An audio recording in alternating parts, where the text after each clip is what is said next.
fired up? Are we all fired up to begin universal ethics? To begin the theory and practice? Let's just take it on head on. Start from the beginning, chapter 1, and just go until we finish the book. As we say in Hebrew, we make a siyum, we complete it, and we'll celebrate when that happens, God willing, whenever that happens. So, okay. So, like I said, let's start at the beginning, chapter 1. I think there was a time I did the introduction years ago. Let's just jump into it. I would recommend seeing the introduction, but we're going to just start from chapter 1. Okay. Chapter 1, the soul, the human being in the image of God. This is really the whole foundation of the 7 laws. That's how Rabbi Cowan sets it up. Again, the author of the book is Rabbi Dr. Shimon David Cowan. And really, this is the fundamental basis of the rest of the book. So let's see. Overview. This is on page 15 of the book. The Theory and Practice of Universal Ethics, the Noahide Laws by Shimon David Cowan. Cowan is spelled Cowen. So for those of you who don't have the book, you can get it on Amazon.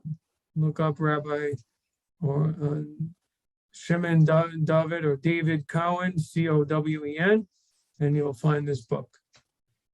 Okay. Overview. The very beginning of the discussion of the theory of the Noahide laws needs to address the fundamental questions.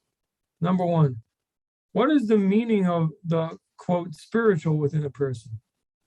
Number 2, what is the modality of spiritual knowing? Like, what's its description? What's its qualities?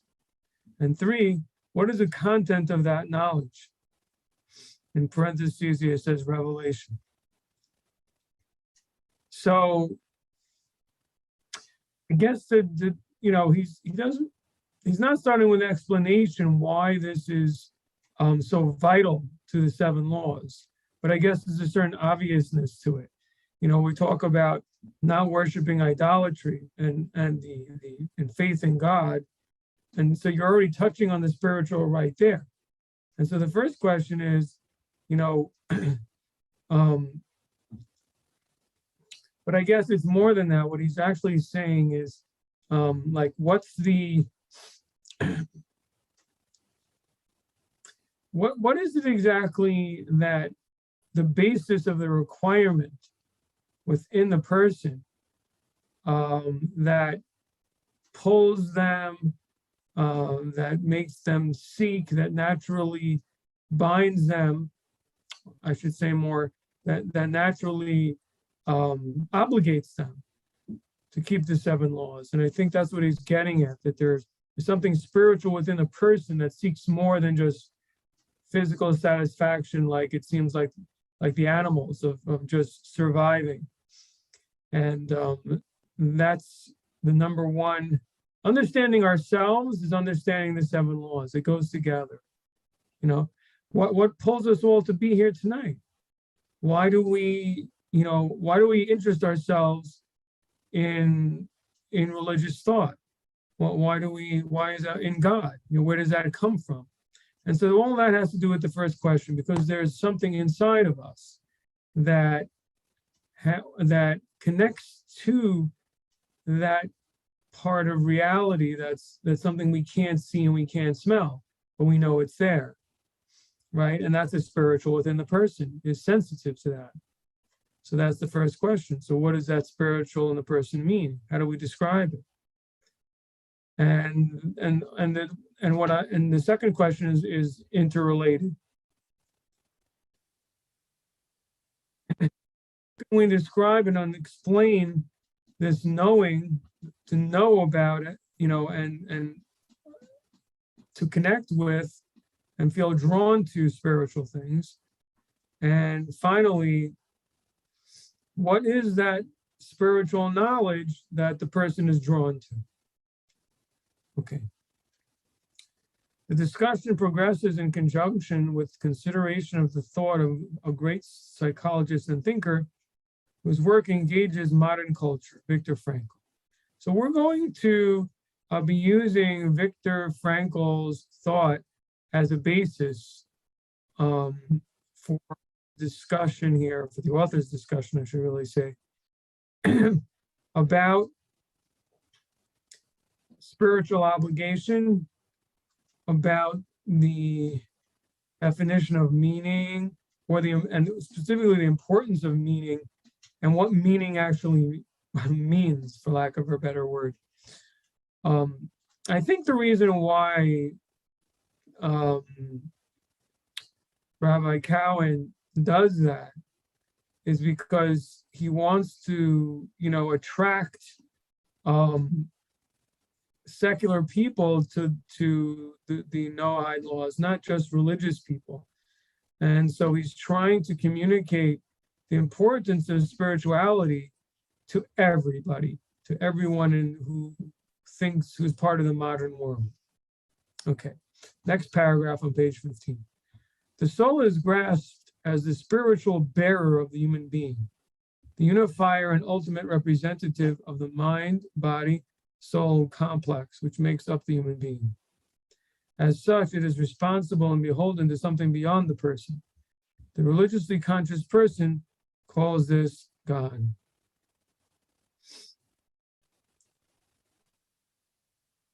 So there's two different points he says in the first sentence there of paragraph 2. He's saying that the soul is the spiritual bearer of the human being. Again, it's kind of the spiritual receptor of the person. The spiritual side of the person that allows the person to have spiritual experiences. The second point he makes is that it's the unifier of a whole complex of what we call the self, which is made of the mind, the body, and the soul. So that's an important point, and to distinguish, because it's not always so clearly distinguished between the mind and the soul. Some people might think that with our minds alone, we can be led to moral truths. We can understand that the mind is not controlled by the physical urges of the body. And so it's really a conflict between the mind and the body. There were philosophers who had that belief. But he's saying no, and this is more of the traditional Jewish approach, or certainly the Hasidic approach, that there's mind, there's body, but there's something beyond the mind. There's something that is some things that we experience that we can't explain rationally, and that's connected to the soul. And in the end, the soul is really the one who is the actual unifier, and really has the power, at least, to dominate the other facets of the human being. Okay, any questions or comments so far?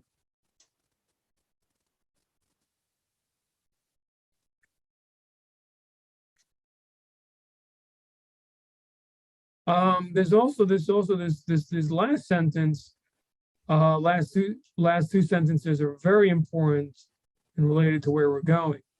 I'll repeat them. As such, it is responsible and beholden to something beyond the person. The soul, which is the highest level of the person, is beholden to something beyond the person, and to the religiously conscious person, that's called God. So in other words, the moral and spiritual good reality, that's basically God's reality. And it's God that communicates it to the soul, and the soul is sensitive to that reality.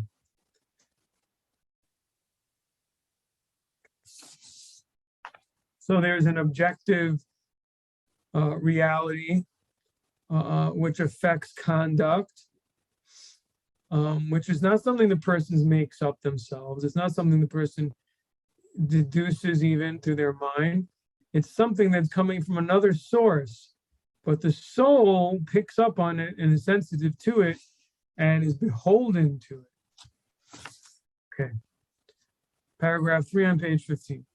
The soul's knowledge of God is ultimately non-cognitive. So it's not based on the senses or thought or the thinking process. It sees the manifestation of God, whose existence transcending the inner worldly domain in which intellect operates cannot be established by intellect.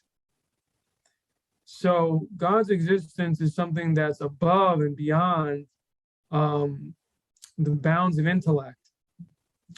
And it can't be established by the intellect. So here, Dr. Cowan is going his own way. He's departing from the approach of the early philosophers and medieval philosophers, even up until the modern era, that believe that you can prove God through intellectual, rational proofs. And he seems to be saying that's not the case.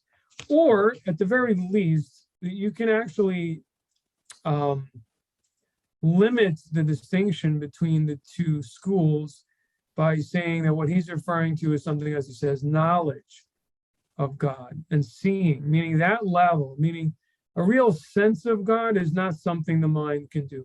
You may be able to prove simply existence of God, but you're not experiencing God. There's a very, very big difference. The soul's knowledge is like people knowing each other. I mean, an example that is often brought in Tanya and other Hasidic sources is the verse in Genesis in which it says Adam knew Eve or Chava, his wife. Then that knowledge is intimacy. So one of the meanings in Hebrew of the word to know is intimate. So in other words, it means to really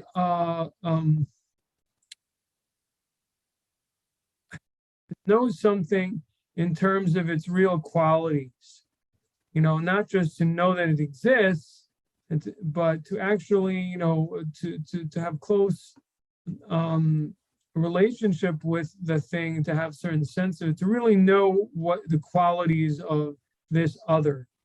And the soul has that kind of knowledge of God, to the extent that we can even say that it sees this. So then, in other words, it's such a reality, and it's internalized. Because when you see something, you respond to what you see. I think there's almost no other sense that we respond to as strongly as sight. When we see another person, they give off certain, whether it's the way they look, whether it's how they move, what they say, obviously, but affects us emotionally, psychologically. And so that's the power of sight, that the soul actually experiences God in a way that it's shaken, and affected by the experience. Okay, continuing in the third paragraph here, page 15. Beyond that, the soul is fitted for recognition of the divine attributes, in as much as these attributes, in a reflected degree, also pertain to it. This is the meaning of the biblical statement that the human was made in the image of God. So here we're getting a little Kabbalistic, and he's saying that the soul is specifically designed in a way that it recognizes God's attributes. And the reason for that is that the soul itself has kind of, I don't know, shall I say, watered down, or,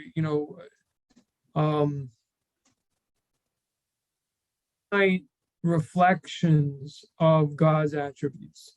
On one level, we can say there's just no comparison. On the other hand, there's some small comparison between the attributes of the soul and the attributes of God.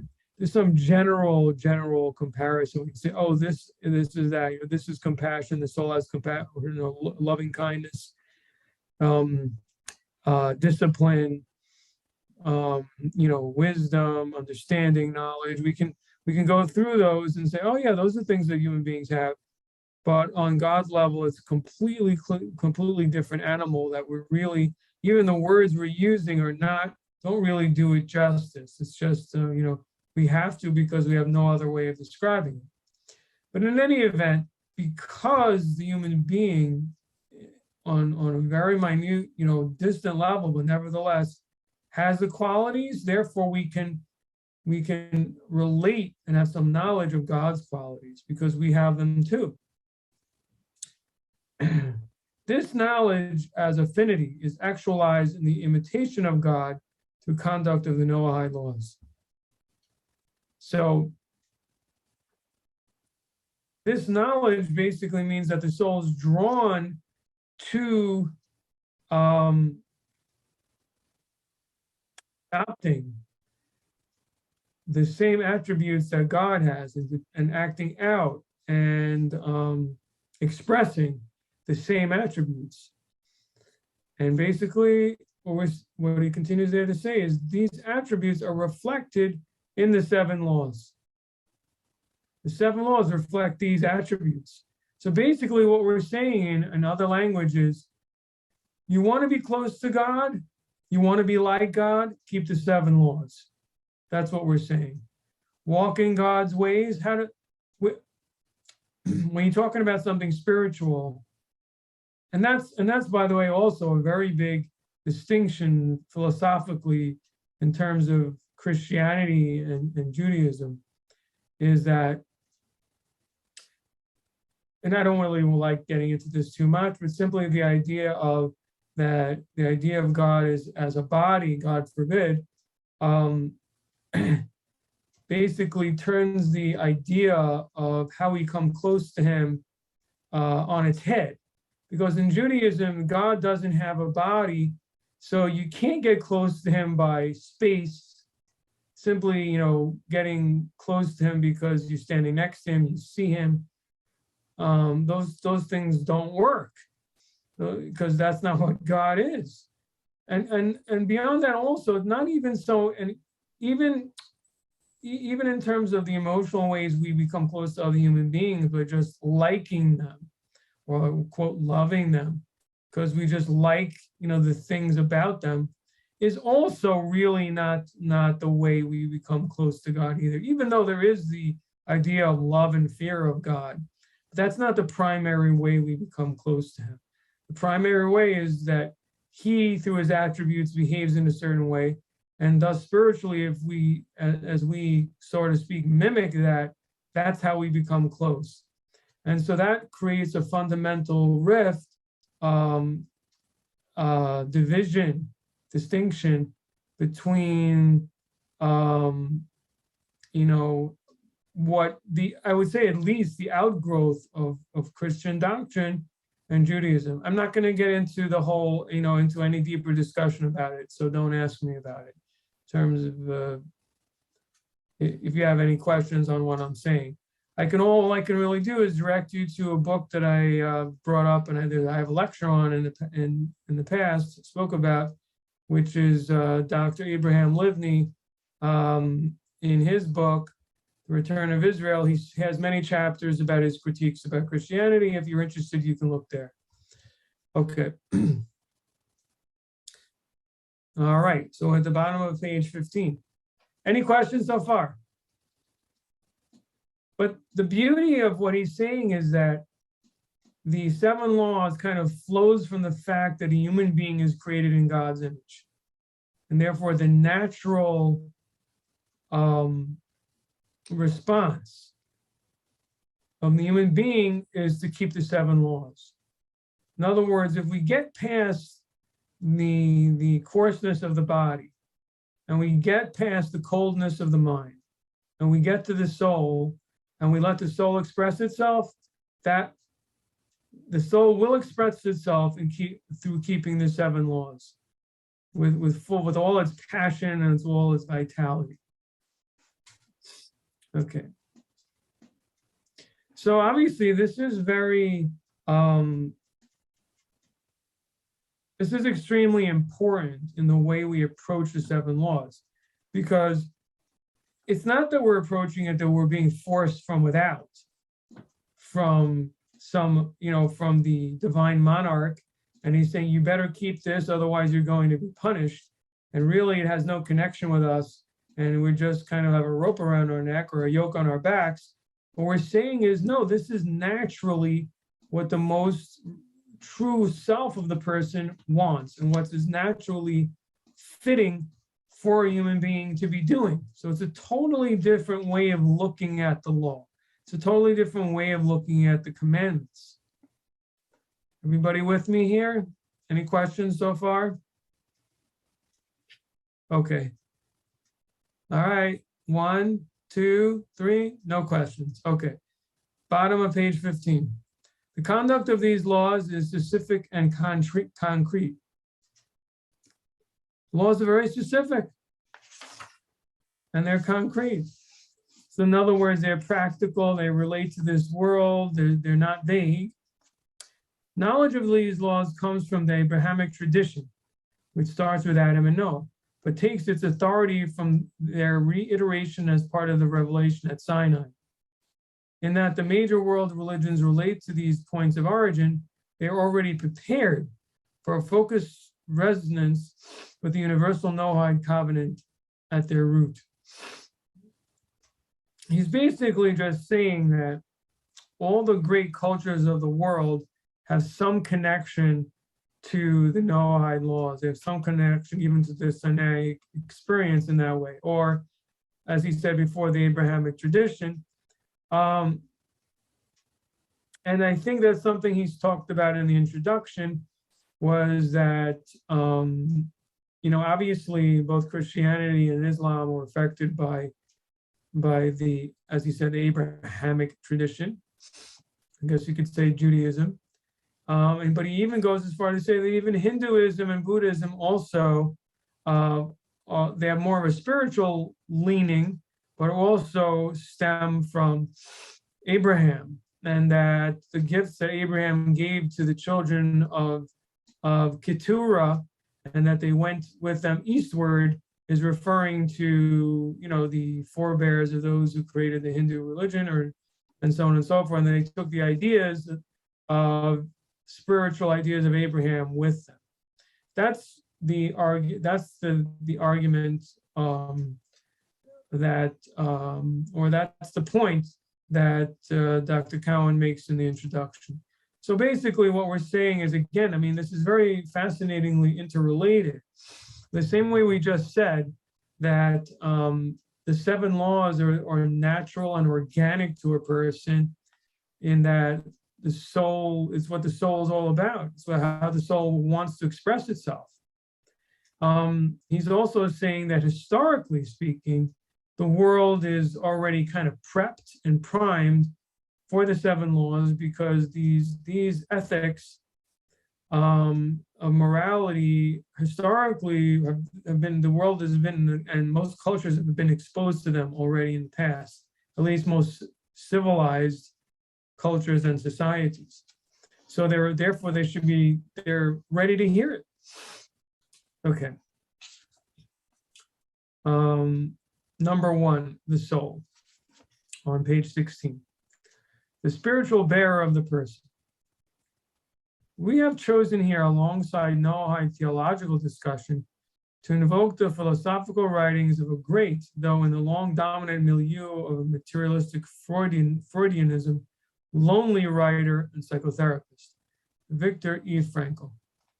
So, in other words, Dr. Frankl was an extremely well-known psychotherapist who lived around the time of Freud, but Freud was the guy who became popular, and Dr. Frankl argued with many of his beliefs, and therefore didn't become the accepted mainstream view in psychology.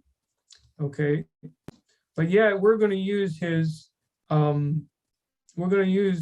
Dr. Frankl's theories and teachings as a comparison point or a point of reference of how to speak to the secular person about the 7 laws. This is a really fascinating idea.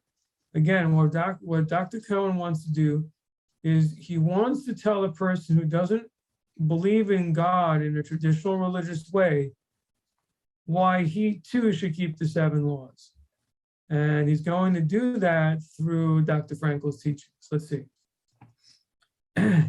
The great counterweight to Freud in terms of returning the integrity of the spiritual to the person because Freud didn't believe in spiritual. He believed the person is basically full of kind of a lot of beastly inclinations, right? Anyway, so Frankl was a counterweight who said, no, the person, has a spiritual conscience in them, which desires and needs to have meaning. That's what we're going to get to. So Frankl began as a student of Freud and subsequently left his teaching. His book, Man's Search for Meaning, based on his own physical and psychological survival in the concentration camps, was one of the 10 most influential books of the 20th century, according to a survey of the Library of Congress.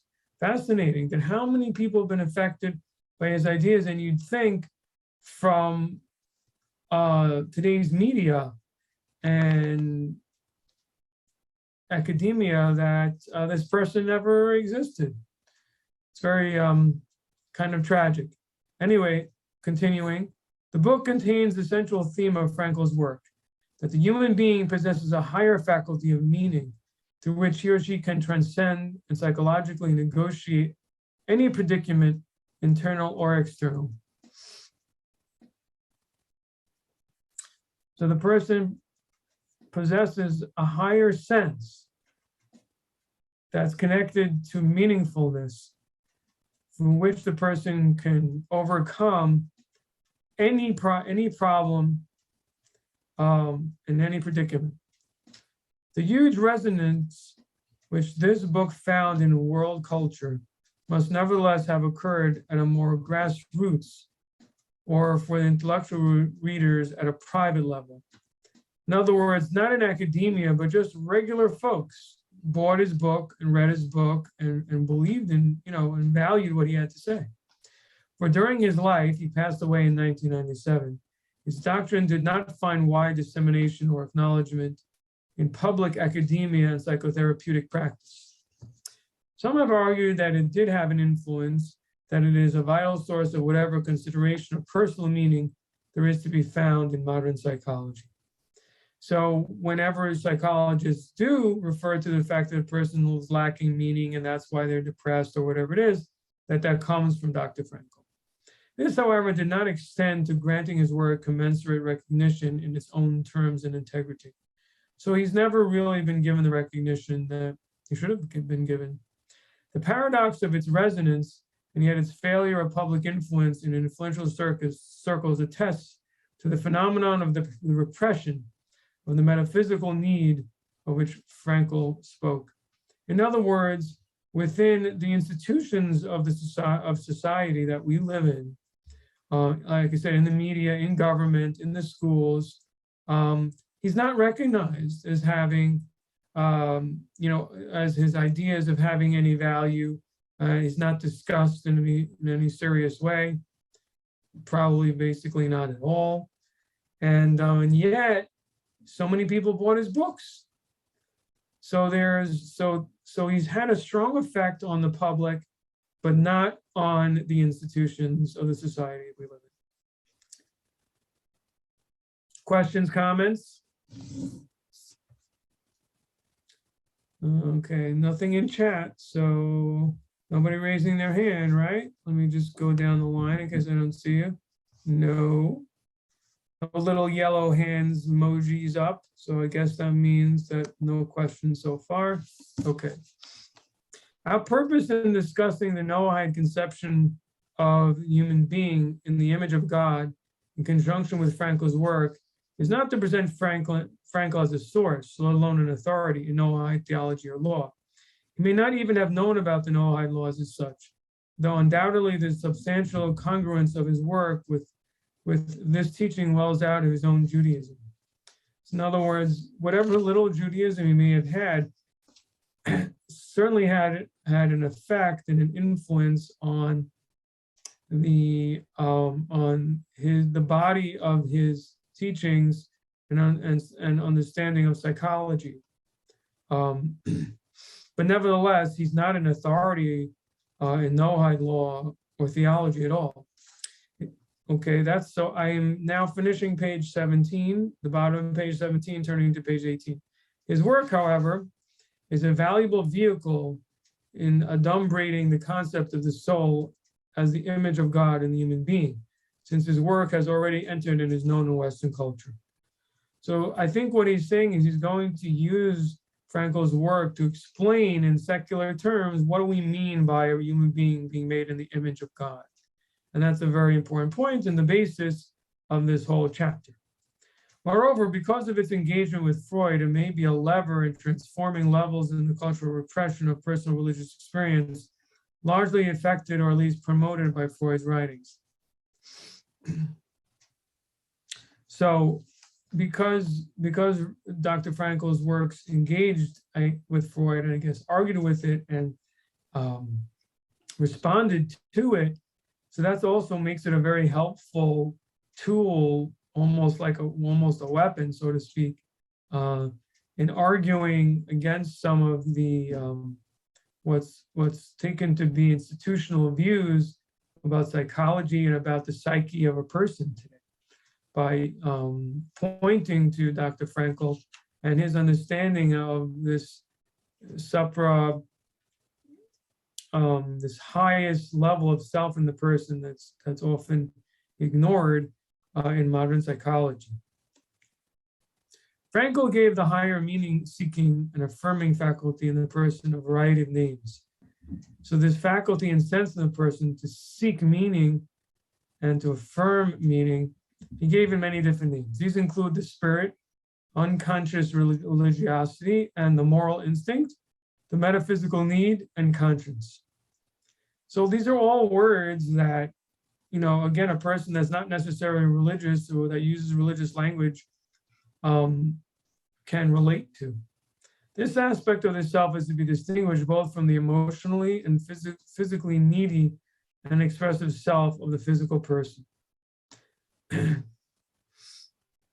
So it's not even part of the emotional self of the person, because at the end of the day, a person's emotions are self-centered, that they want to be loved, you know, liked, to be famous, respected, whatever it is that we have emotionally, that's our emotional side. The soul is totally different. Rather, this is this distinctly impelled moral self, which by its nature seeks to persuade intellect to transcend the relatively self-centered existence of the bodily personality and do things that are not self-centered. So it's a totally different impetus and push that comes from the soul. It's not self-centered, it's outward-centered towards a higher meaning and purpose. It's transcendent. So, you know, this idea of connecting Dr. Frankel's ideas with Noahide Abrahamic Sinaitic belief really brings, it's a tremendous bridge between religious and secular people. And it's also, it brings particular religious people closer to secular people. When we see, in other words, for example, you know, secular organizations are people that are engaging in compassionate acts towards others or different selfless acts in regards to other people. They may see themselves not being religious, but armed with these ideas from Dr. Frankel, we could say the impetus is coming from their soul, though. You know, they say they don't believe, but why are they really doing it? They really do believe. They're saying they don't because that's the mind talking, but in reality, their actions are coming from the source of faith, you see. So this is a tremendous bridge between religious and non-religious people that Dr. Frankel created here. We'll see more about this later on. Excuse me really quick. Yes, please. Omar's had his hand up for a while. Oh, I haven't seen it, probably because the way my Zoom here is set up. I should change something around here. How do I? Oh, here, Omar. Omar? Yes, Rabbi, question. What percentage of Jews are aware of, you know, the Noahide laws? Is this like all Jews know this? Or I you don't just know. said I Dr. haven't taken a Frankel? census. No, sorry. I know it's a question that, yes, is loaded because obviously you haven't polled all Jews to know. But Yeah, I don't have I, any data about this. I mean, it's not,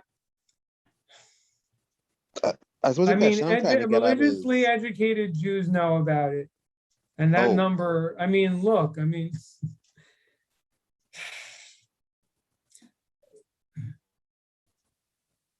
why I the ask is observant because, Jews are, yeah, or religious Jews, or however you want to call hmm them, hmm are a minority of Jews today, unfortunately. oh, okay, I Um, didn't know that. yeah, yeah. So, I suppose so like I all would say religions, that right? that most Jews who are not religious or religiously educated are unaware of the seven laws of Noah. Okay, so They are probably more aware of some Christian things than they are of the seven laws of Noah, unfortunately. At least all right. those Jews who live in the West. And the reason Um, why I ask is because uh, how do you, if you are trying to live by the Noahide laws and you're trying to encourage others to live by the Noahide laws, the question comes up, okay, but where did this come from? It is not, the word Noahide does not exist in the Christian Bible. Even when you go back into other various Jewish books, for example, the Kuzari says that in Genesis 2, chapter 16, it uses God commanded that of all the trees in the garden, you shouldn't, those words, it's a mnemonic for the Noahide laws, but who right. created that? How do you go back and say, well, God gave this to Adam? Unless you read Jewish books, you're not going to know this. And most people, sorry, I shouldn't say most people that I speak to don't read the Noahide Jewish books. And so here am I trying to find my sources or identify where you can go and read, but it ends up being, to me, a conversation around Judaism. And I don't want it to be, because my goal is not to convert anybody. My goal is to just get the knowledge out there of it. But how do you identify the source if the people who supposed to know don't even know? You get what I'm asking? Well, Can I say something, Rabbi? I Sorry. think there are 2 points of what it is that you're asking. Mm-hmm.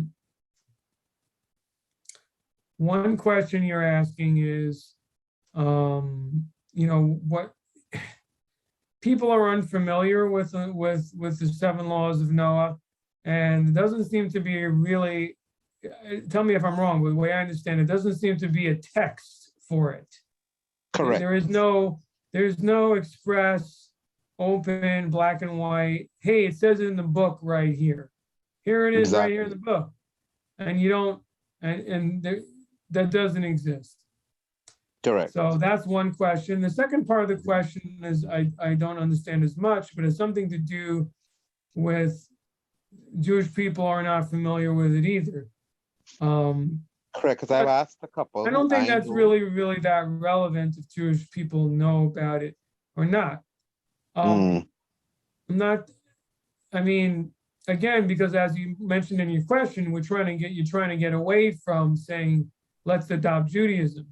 So, correct. so whether you walk down the streets of Manhattan or, whether you ask your Dr. Goldberg whether he learns of the Noahide laws, I mean, I'm not sure how important that is. But I think just in general, in terms of the population of the Mm-hmm. West, in terms of Americans, European, whatever it is, in terms of Western civilization, not many people have heard of the Noahide laws. Of course, the problem is with all this is that it gets back to Christianity. It gets Yes. back to what is the dominating culture. And Mm-hmm. whenever you go back to belief, Mm-hmm. it's always the default setting is Christianity. Yeah. With that said, even though, strangely enough, I think that Christians themselves really, when they talk about, for example, I mean, basically the Ten Commandments. I mean, Right. there's always talk about, I keep the Ten Commandments. And of course, the Yeah. truth of the matter is like, do you? You keep the Sabbath? You know, Right. for an example, Right. you really keep, let's go down the list. How about the first two? The first one is I am the Lord your God. The second, you should have no other gods. So what about the Trinity? I mean, again, I don't want to get too much into theology, and you can split hairs about that one, but then it goes on to talk about not to say Hashem, God's name in vain, to everyone, the people keeping that. But here's the funny thing: the three so far in the Ten Commandments, they're part of the Noahide laws. You can't curse the Almighty. You have to believe in Him. So far we're in the Noahide laws. You Exactly. keep going. Exactly. The Sabbath is not okay. Skip that Right. one. You go Yes. to the next one. Honoring the parents. It's not one of the seven, but we've talked about it in this class many Correct. times that it's Mhm. been accepted as an obligation.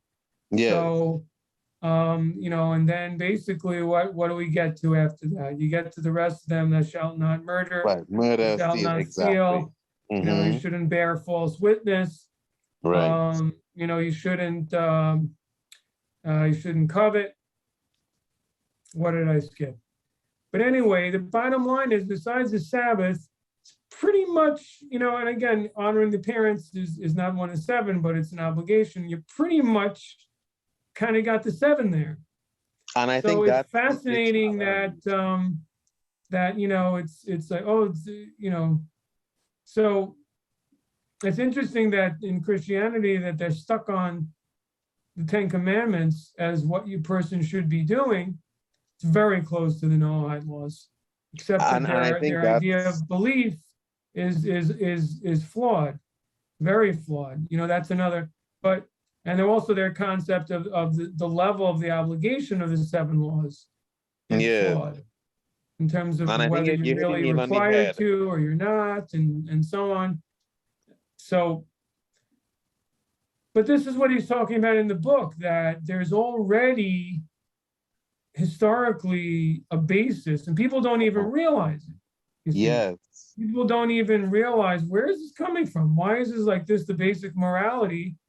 Why did Christianity look at the Ten Commandments and say, this is it? There's so many laws in the Pentateuch, in the 5 books of Moses, but they latched on to these. Why? I mean, we do know that these were the revelation and the tablets. I get it, but still, there's so many different laws there. Why were these the ones? So I think there's a connection there between Okay. this idea that this was in the culture. This is something that Abraham spread. It's something that Shem spread. If you've been listening to this class in terms of what we studied about the Ger, that Adam and Noah and Shem spread these laws, that it's already in the culture. It's just they haven't been mentioned by name, and that the different how do I say, different plagiarists. I don't know, different authors came along and say, hey, no, listen, I got this idea. It's my idea, And so basically Christianity came along and said, hey, guess what? This is what you should be doing. It's a new idea, innovative when it wasn't. It's a very, very old idea. And then they get some points of it wrong. But so does that answer your question at all?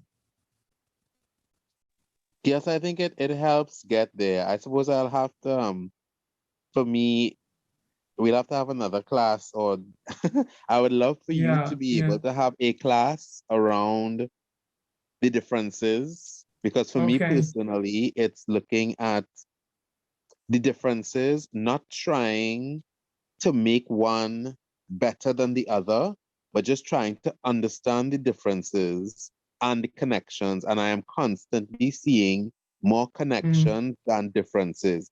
There is one, yes, we know, major difference, and we know what that major difference is. But besides that, everything else is so close. And I suppose I've often wondered why I didn't ask why before, because you are right.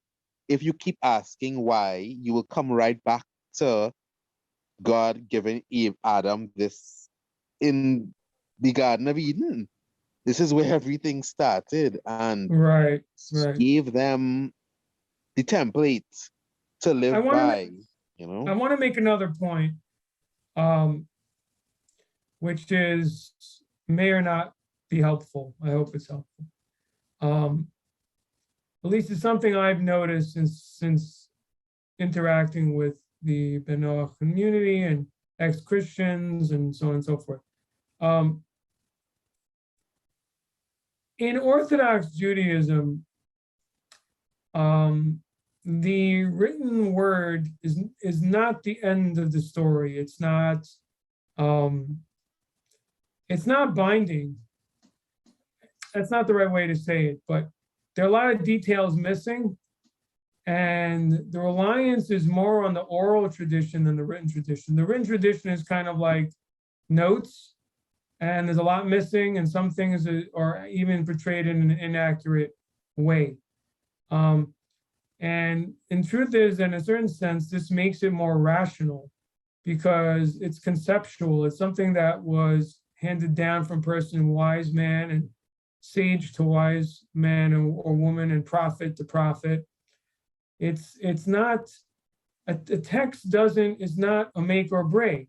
You see, a text is a book. It's just a book. It's not revelation. Judaism is about revelation. Revelation is something that is then heard as the prophet then communicates his visions and his ideas that was communicated to him by God. So, you know, kind of the problem is not so much of a problem for us as Orthodox Jews. Where's the text? We don't need a text. The real question is, what's with this, like, what is with the addiction with with texts? You know, anybody can write a book. I mean, what does it prove in the end of the day? The bigger question is, as he's saying, is what is the word? What is the prophecy? What speaks to the soul, you know, and what is the testament of what God has said? That's more important? And then when that develops conceptually into something that's really whole and symmetrical and sensible, you know, and the more you delve into it, the more deep you see it is, then you know you're dealing with really, really something, that you got something divine on your hands. You see, the problem is that the majority culture that stems from Christianity, there's a lot of, like I just said, there's just this hyper focus on the verse. Oh, let me show you a verse that proves this, that proves that. It's not prove anything, because how can you point to a verse that undermines the very basic tenets of faith? What's the point? To even suggest that you can do such a thing proves that you don't understand anything about, you know, the Jewish understanding of our relationship with God. So that's the point. In other words, the fact that, well, where are these 7 laws written? Where is it written down? It doesn't matter. You don't need to be written down, because as Dr. Cowan is explaining, is that the soul needs these things. And there was a prophecy given first to Adam, handed down from generation to generation. The human beings have to keep this. The very fact that we need a book shows we really don't understand a lot of things. I hear you, Rabbi.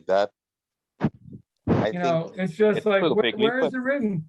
Where is there? Let me show you that God, is a person and goes to the bathroom, because it says over here that so and so. I mean, it's ridiculous. You can't undermine the whole basis of faith by pointing to a verse. That shows you that there's a misunderstanding of the value of the verse. You know, that could never happen in Judaism. We'd have to explain that verse doesn't mean what it says. It's not even Understood. true, but just putting that aside for a moment, the Mm-hmm. idea of it is just not the way it's not the way Judaism understands theology and our relationship with God. Thanks for that. Yeah. You're welcome.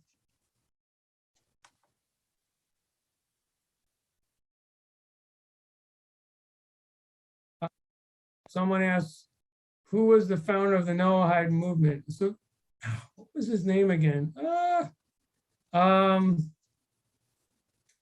Anybody want to help me here? Ross, what's the name of this? The Indiana Jones of the B'nai Noah. What is his name again? Vendell Jones. Vendell Jones. He was basically the founder of the movement. Thank you. He was one of the early pioneers, yes. One of the early pioneers.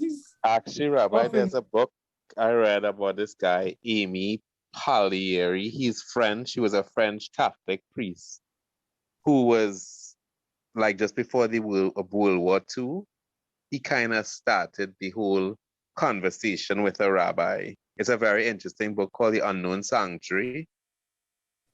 The Unknown what? The Unknown Sanctuary. Maybe you put it in the chat because I'm not. Sanctuary, The Unknown Sanctuary. Sanctuary. Oh, yes, he's French. His name was AIMEPALLIERE.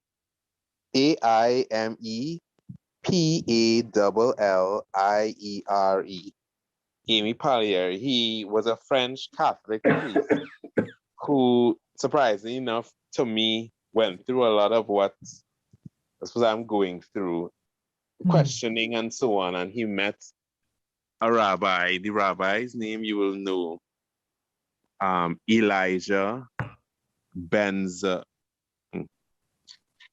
His last name is Ben. Ben-Mosega. That's him. Elijah Ben-Mosega. That rabbi. He met him and they had a lot of conversations, and it helped him to understand what Noahidism, because he didn't know what it was, and he met him and he exposed him, the rabbi, to this, and he told him, you know, it's a very, very, very interesting book. But to me, because it happened before the war, World War II, to me, he is the kind of beginning of the questioning. And then this guy, Vendell Jones, really blew it up in the 20th century. But it's a fascinating book when you read about it, from exactly what you were just talking about, that intersection between Christianity and Noahidism and how it's so close and yet they are the difference. Right. Yeah. So Omar, I want to just finish up, bring us back to the rest of the students and finish up reading a text from the book. And as I'm going to point out a footnote on page 17, footnote 3, and we'll finish with that, relating to Dr. Frankel's connection with Judaism. He says in footnote 3, the Noahide religiosity evident in Frankel derived from a genuine Jewishness in his life, as observed also by Professor David Gutman in Viktor Frankl and Logotherapy, Journal of Judaism and Civilization. Okay. Now, this is notwithstanding his marriage out of his faith. He put on the tefillin, the phylacteries containing portions of scripture on his arm and head, and prayed daily. He chose to be buried in a Jewish cemetery. It was this Jewishness, and specifically its supra-rational element of belief, that ensured for Frankel genuine transcendence of meaning corresponding to objective universal values. And this is a very interesting point of how juxtapose or connect or bridge genuine transcendence to objective universal values. It's funny because these values are things that human beings can or basically at least understand, and yet at the same time they transcend. So first of all, this is very important in terms of its utility, or I should say in terms of the way it affects human society. Because even though we understand, for example, thou shalt not steal, we understand a person shouldn't steal. That's one of the Noahide laws. But we can rationalize it sometimes and say, well, this person, was dishonest to me in business. He, the contract was unethical, so I'm allowed to take it from him. So the idea of objective morality means you can't make up excuses. You can't make up your own rules. It's always wrong. You can't bend it like that. And that's really the beauty, and it's extremely important in terms of society, as we're going to learn eventually here. We've put it in this class many times, the idea of settling the world not to allow rationalizations. Human beings can rationalize away any moral prohibition. It's not that difficult. Once they're fungible, once they're not objective and they're based on a human judgment, then basically it's a circus. And everything goes, because if a person really wants something, they can rationalize it. Well, this person deserves it, and this person did so-and-so to me, so this shouldn't apply, and so on and so forth. There's no end, and there's just, so one of the fundamental ideas is that they're objective, but not just objective, it's a much higher level, it's transcendent. And that brings it above even life itself to a great extent. So, and we had this discussion during when we studied the path of the righteous Gentile about how the punishment, at least, is permitted punishment, at least, or generally the punishment for violating the Noahide laws is death. And obviously that's pretty scary. But the point is another one. The point is that, at least the point I want to bring out at this moment, from a positive standpoint, is that the 7 laws are transcendent of life. See, point is that they're divine and they stand above all human vicissitudes, all of our petty business of our lives. They're eternal. There's an eternity that is rests or emanates from the 7 laws. That is, so they're not just what they sound like, good things to do. I'm a nice guy. They literally, are expressions of the divine. Even though they have to do with this world, not to commit adultery, not to murder, not to steal, but they're much bigger than that. And that's a special gift from God also. It's not just he's saying be moral, but he's saying be like me. And that's a tremendous gift. Okay, so that's where we're up to for today, is page 18. Hope to continue the book next time, and we'll probably do a little of the other book. But this study deserves an entire class. This is a long book. It'll take us quite some time to finish, and there's a lot there.